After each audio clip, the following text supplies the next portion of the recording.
Today we are replacing the ball joints on a Porsche 928, early model. We're going to start off by removing our front wheels. I just used a 3/4 inch socket and pulled off the wheel nuts. Of course, take your wheel off. While I'm here, I'm basically just taking everything apart to do a preliminary inspection. Check out my brake pads, my rotor. It's not going to be featured here, but I will also remove my hub and inspect my bearings. Why not, since you're here? I was able to actually track down cracks in the brake lines, so inspections are worthy of being done.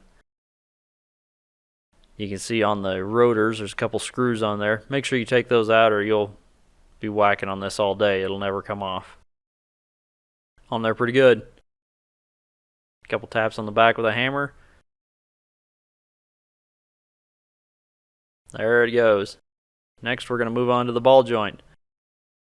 Pop our ball joint separator on there. Give it a few whacks with the hammer. And then I'm going to use a 3/4 inch wrench to crank on it. Be careful here. As you're cranking, you want to remember to tap on it with a hammer. Help everything set into place. Crank on it some more. Make sure you lube up the screw. And then tap it some more with a hammer. And it'll go before you know it. There it goes.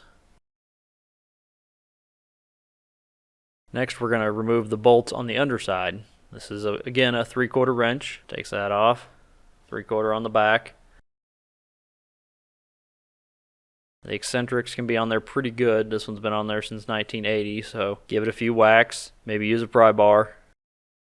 Remember when you get this off to clean those threads up real good. The newer ball joint will not be the same thickness, so your nuts will run into the rust. These are the aluminum ball joints, so they're in need of replacement.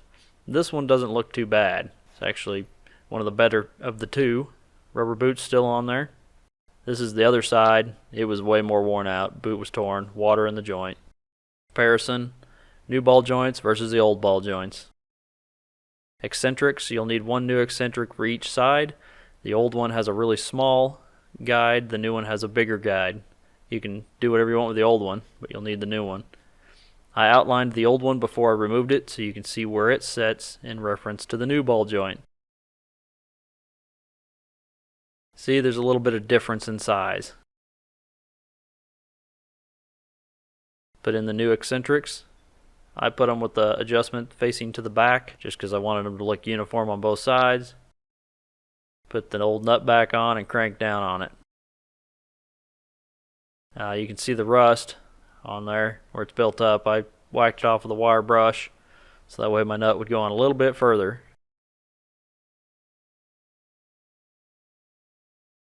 I'm going to snug these down and I'm just going to show you kind of how they work.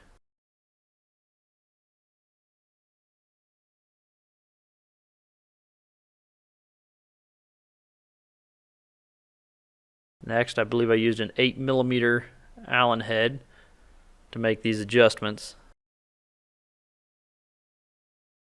You'll need to align this when you're done, but this is kind of how they work.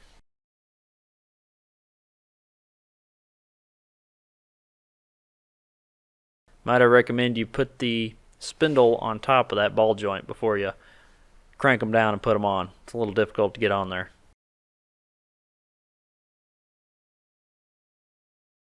Next, you'll put the nut on top of the spindle, crank down on it.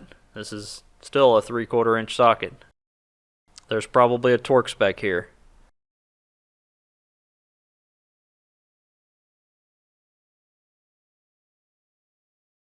Reassemble. Get everything going, put your screws back in, tap your disc rotor back on. A couple of love taps, tighten the screws. Put your brake caliper back on.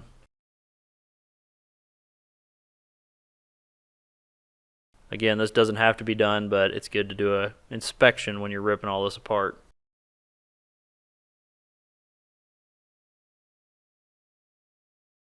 Next, we'll stick the wheels back on. I believed I torqued those to 94 foot-pounds. and that's replacing the ball joints on a Porsche 928. Thanks for watching, and don't forget to subscribe.